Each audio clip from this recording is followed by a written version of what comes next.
બહિષ્કારની ચીમકી।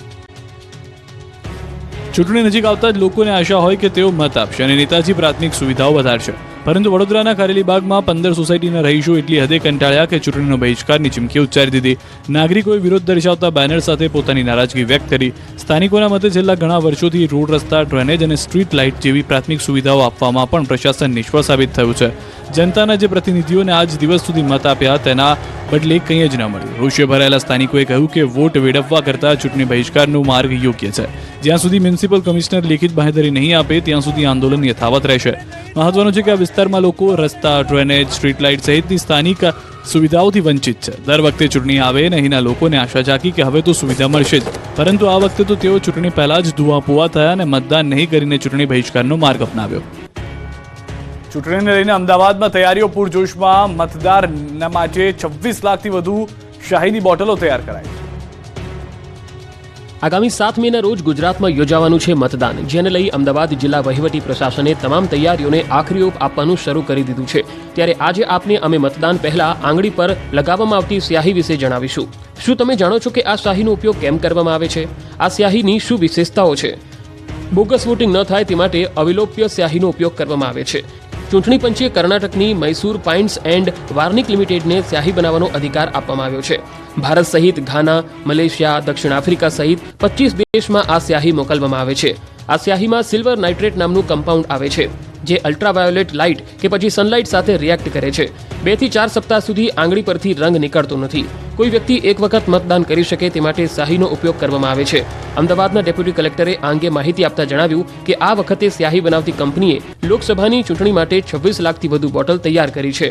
મતદાન વખતે આ સ્યાહીનો ઉપયોગ કરવામાં આવશે। આણંદના ઉમરેઠ પંથકમાં દીપડાનો આતંક, પશુનું મારણ કરતા ફફડાટ ફેલાયો। ઉમરેઠના ગ્રામ્ય વિસ્તારમાં સન્નાટો છવાયેલો છે। અહીંના સુરેલી ગામ નજીક દીપડાએ એવો તો આતંક મચાવ્યો કે લોકોમાં ભયનો માહોલ છવાયો।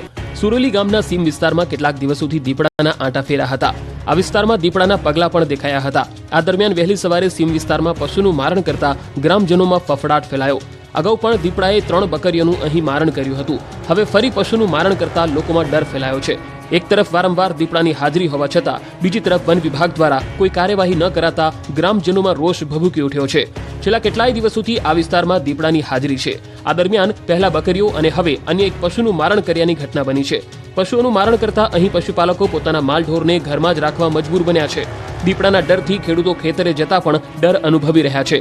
સુરેલી ગામ અને આસપાસના વિસ્તારના સ્થાનિકોએ દીપડાને પાંજરે પૂરવા વન વિભાગને અપીલ કરી છે। પાણીની પાઇપલાઇનમાં ભંગાણ સર્જાતા સુરેન્દ્રનગરના રસ્તા પર પાણી લોકોમાં ભારે રોષ। એક તરફ લોકો પાણી માટે ટળવળે છે ત્યારે બીજી તરફ સુરેન્દ્રનગરમાં ભર ઉનાળે ચોમાસા જેવો ઘાટ ઘડાયો। અહીં પાણીની પાઇપલાઇનમાં ભંગાણ થયું અને રસ્તા પર પાણીનો વેડફાટ થયો। સુરેન્દ્રનગર બસ સ્ટેન્ડ નજીકના આ દ્રશ્યો છે।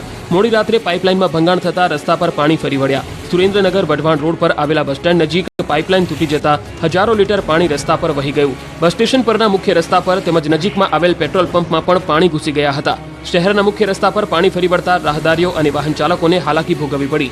એક તરફ શહેરના અનેક વિસ્તારમાં અનિયમિત અને અપૂરતા પાણી વિતરણની ફરિયાદ અને બીજી તરફ હજારો લીટર પાણીનો વેડફાટના આ દ્રશ્યો। પાણીનો વેડફાટ થતા તંત્ર સામે લોકોમાં રોષ ભભૂકી ઉઠ્યો। કેફિયાઓએ દારૂ છુપાવવા અપનાવ્યો યુનિક આઈડિયા, પણ પોલીસ પાસે ફાવ્યા નહીં। નશાનો વેપલો કરતા બુટલેગરો ફરી બેફામ બન્યા। રાજ્યમાં દારૂ ઘુસાડવા માટે બુટલેગરોએ એવું બીજું દોડાવ્યું કે પોલીસ પણ માથું ખંજવાળતી રહી ગઈ। પોલીસથી બચવા પેટ્રોલના ટેન્કરમાં દારૂ છુપાવ્યો। ચોંકાવનારા આ દ્રશ્યો જુઓ। પોલીસના ખતરાથી બચવા ખતરા ભરેલા ટેન્કરનો ઉપયોગ કરાયો। લાપરવાહીએ સુરક્ષા ભલી લખેલા ટેન્કરમાં લાખોના દારૂની હેરાફેરી કરતા હતા। દારૂ લાવનારે દારૂ છુપાવવા માટે અનોખી રીત વાપરી હતી, પરંતુ બુટલેગરોની તરકીબ જિલ્લા એલસીબી આગળ ફેલ થઈ ગઈ। મંજુસર પાસેથી પોલીસે દારૂના જથ્થા સાથે ટેન્કર જપ્ત કર્યું, જેમાંથી એલસીબીએ વિદેશી દારૂ, ટેન્કર મળી કુલ 45 લાખ ઉપરાંતનો મુદ્દામાલ પકડી પાડ્યો। દારૂના મોટા જથ્થા સાથે ડ્રાઈવર પણ પકડાયો। આ ટેન્કર વાપીથી નીકળ્યું હતું અને જામનગર ડિલિવરી કરવાની હતી। રાજ્યના કેટલાક વિસ્તારોમાં તોફાની તત્વો બેફામ બન્યા। ગાંધીનગરમાં એલસીબી જવાન પર હુમલો કર્યો। ગાંધીનગરમાં અસામાજિક તત્વોએ રીતસરનો આતંક મચાવ્યો। ગાંધીનગર એલસીબીમાં ફરજ બજાવતા કર્મી પર હુમલો કરી દેતા ખળભળાટ મચી ગયો। અજાણ્યા 2 શખ્સોએ હુમલો કરતા એલસીબી 1ના રાજવીરસિંહ યાદવ ઘાયલ થયા। રાજવીરસિંહ પોતાના 2 મિત્રો સાથે રાત્રે કલોલ સિંધબાદ હોટલ પાસે ઊભા હતા ત્યારે આ લોકોએ અચાનક જ હુમલો કર્યો હતો। અજાણ્યા 2 શખ્સોએ આવીને છરીના ઘા માર્યા હતા। રાજવીરસિંહને ડાબા હાથે પીઠમાં તેમજ માથામાં ઈજા પહોંચી હતી।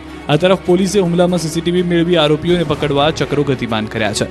આ તરફ પંચમહાલના કાલોલમાં ડીજેને લઈ બબાલ થઈ. કાલોલના સણસોલી ગામે વરઘોડામાં ડીજેના માઇકમાં અપશબ્દો બોલતા હોબાળો થયો, જેમાં લોખંડની પાઇપ મારતા 3 લોકો ઇજાગ્રસ્ત થયા. ઇજાગ્રસ્તોને મોડી રાત્રે કાલોલ રેફરલ હોસ્પિટલ ખસેડાયા હતા. રસ્તા પર જીવના જોખમે મુસાફરી કરતા લોકો હજુ પણ સુધરતા નથી. વડોદરા શહેરમાં જોખમી સવારીનો વધુ એક વિડીયો વાયરલ થયો. બાઇક હંકારતા પિતા પોતાની દીકરીનો જીવ જોખમમાં મૂકી રહ્યા હોય એવા દ્રશ્યો સામે આવ્યા. દ્રશ્યોમાં જોઈ શકાય છે કે નાની દીકરી જોખમી રીતે બાઇકમાં સવાર છે. જો દીકરી બાઇક પર બેલેન્સ ગુમાવતા હોય તો દુર્ઘટના સર્જાય તેવી શક્યતા અને સ્થિતિ જોવા મળી. પિતાની પોતાના સંતાન સાથે આવી જોખમી સવારી કેટલી યોગ્ય એવા અનેક સવાલ ઉભા થઈ રહ્યા છે. કલોલમાં બેફામ વાહન ચાલકે મહિલાને ટક્કર મારી 4 દિવસમાં ત્રીજો અકસ્માત થયો.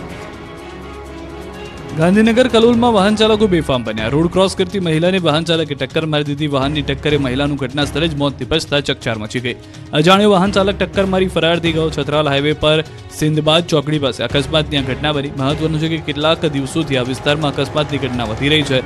કલોલ છત્રાલ હાઈવે પર 4 દિવસમાં ત્રીજો અકસ્માત છે. આ જ હાઈવે પર 4 દિવસમાં 3 લોકોના મોત નીપજી ચૂક્યા છે. આ તરફ વડોદરાના અકોટા બ્રિજ પર સર્જાયેલા અકસ્માતના મામલે આરોપીની પોલીસે ધરપકડ કરી. પોલીસે કાર ચાલક કલપ પંડ્યા અને તેમની મંગેતર પકડી પાડ્યા હતા. કાર ચાલકે બ્રિજ પર બેઠેલા 4 લોકોને અડફેટે લેતા એકનું મોત થયું હતું. પોલીસે સાયન્ટિફિક પુરાવા મેળવવા ફોરેન્સિક અને આરટીઓની મદદ લીધી છે. પોલીસ તપાસમાં કેટલાક ચોંકાવનારા ખુલાસા થયા છે. બંને વચ્ચે કેનેડા પરત નહીં જવા ચાલુ કારે તકરાર ચાલતી હતી. આવેશમાં આવેલા કલ્પ પંડ્યાએ પૂરફાટ ઝડપે કાર હંકારતા અકસ્માત સર્જાયો હતો. કડીના એક ગામમાં હિન્દુ મુસ્લિમની એકતાનું ઉદાહરણ જોવા મળ્યું. અહીં હિન્દુ અને મુસ્લિમ સમાજની દીકરીઓના સમૂહ લગ્ન થયા. હિન્દુ મુસ્લિમ સમાજની એકતાના દર્શન કરાવે તેવી ઘટના મહેસાણામાં બની છે. મહેસાણાના કડીના મેડા આદર્જ ગામે પાટીદાર અગ્રણીના સ્વખર્ચે સતત 3જા વર્ષે સમૂહ લગ્નનું આયોજન કરવામાં આવ્યું, જેમાં હિન્દુ અને મુસ્લિમ સમાજની મળી કુલ 28 દીકરીઓના સમૂહ લગ્ન કરવામાં આવ્યા. અને જે પ્રસંગે તમામ હિન્દુ અને મુસ્લિમ દીકરીઓના કર્યાવર મુસ્લિમ સમાજના બિરાદરો તરફથી ભેટ આપવામાં આવ્યા. આ આયોજનમાં મુસ્લિમ દીકરીઓના લગ્ન તેઓના મુસ્લિમ સમાજની વિધિ વિધાન મુજબ નિકાહ કરવામાં આવ્યા હતા. મહત્વનું છે કે અમદાવાદના નરેન્દ્રભાઈ પટેલ છેલ્લા 3 વર્ષથી સ્વખર્ચે સર્વજ્ઞાતિ સમૂહ લગ્ન આયોજન કરે છે.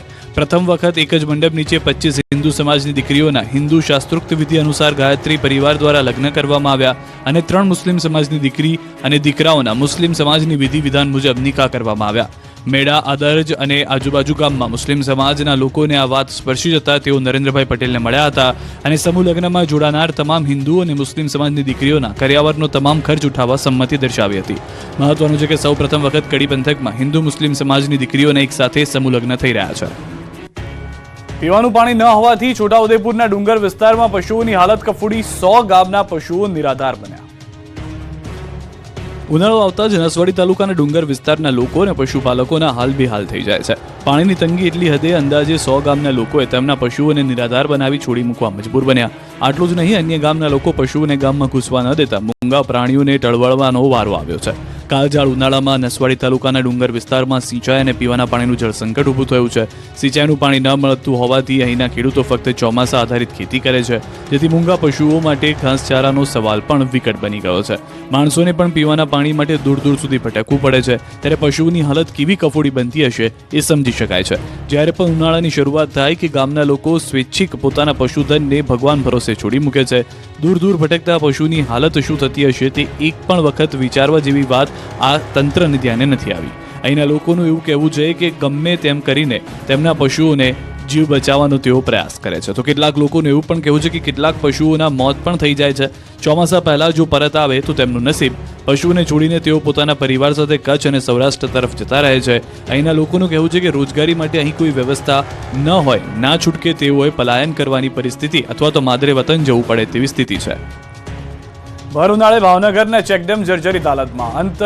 અંતરિયાળ વિસ્તારના અનેક વિસ્તારોમાં પાણીની પારાયણ શરૂ.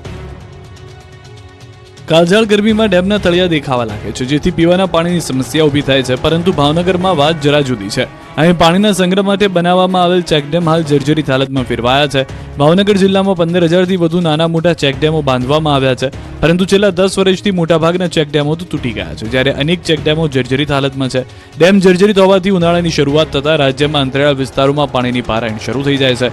ભાવનગરમાં મોટાભાગના ડેમ જર્જરિત હાલતમાં હોવાથી તેમાંથી પાણી વેડફાઈ રહ્યું હોવાનો સ્થાનિકોનો મત છે. હાલ ઘોઘા સહિતના અનેક તાલુકામાં કેટલાક ચેકડેમ હજુ તૂટેલી હાલતમાં છે, જેથી સ્થાનિકો જિલ્લામાં આવેલા ચેકડેમ રિપેર કરવામાં આવે તેવી માંગ કરી રહ્યા છે. ચેકડેમ રિપેર કરી તેમાં પાણીનો સંગ્રહ શક્ય બનશે અને પાણીના તળ ઊંચા આવશે, જેથી પાણીનો પ્રશ્ન હલ થશે, સાથે ખેતી માટે પણ ફાયદો થઈ શકે તેમ છે. કાળઝાળ ગરમીમાં સ્ટેચ્યુ ઓફ યુનિટીના સફારી પાર્કમાં વિશેષ વ્યવસ્થા કરવામાં આવી છે. કાળઝાળ ગરમીથી સૌ કોઈ ત્રાહિમામ પોકારી ગયા છે, તો અબોલ પશુ પક્ષી અને પ્રાણીની કેવી દશા થતી હશે એ વિચારી શકાય છે. સ્ટેચ્યુ ઓફ યુનિટી પાસે આવેલા અનેક પ્રકલ્પોમાંનું એક જંગલ સફારી પાર્ક છે, જ્યાં આ કાળઝાળ ગરમીથી પ્રાણીઓ અને પશુ પક્ષીઓને રક્ષણ મળે તે માટે વિશેષ વ્યવસ્થા ઊભી કરવામાં આવી છે. જંગલ સફારીમાં પ્રાણીઓ માટે એસી અને કુલરની વ્યવસ્થા કરવામાં આવી.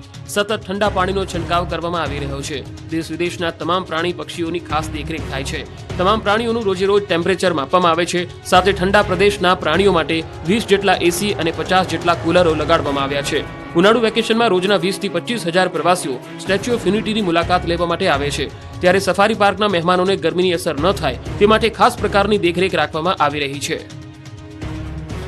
ડોલર સામે રૂપિયો ગગડતા અલંગનો શિપ બ્રેકિંગ ઉદ્યોગ મંદીમાં સપડાયો. જહાજોની સંખ્યામાં ઘટાડો થયો.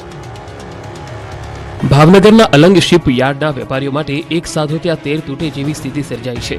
અલંગ શિપ બ્રેકિંગ ઉદ્યોગ ફરીવાર મંદીમાં સપડાયો છે. ડોલર સામે રૂપિયો ગગડતા તેમજ ઇઝરાયલ ઈરાન વચ્ચે યુદ્ધની અસર અલંગ શિપ બ્રેકિંગ ઉદ્યોગ પર પડી છે. અહીંના ઉદ્યોગને લાંબા સમયથી એક પછી એક પ્રશ્નોનો સામનો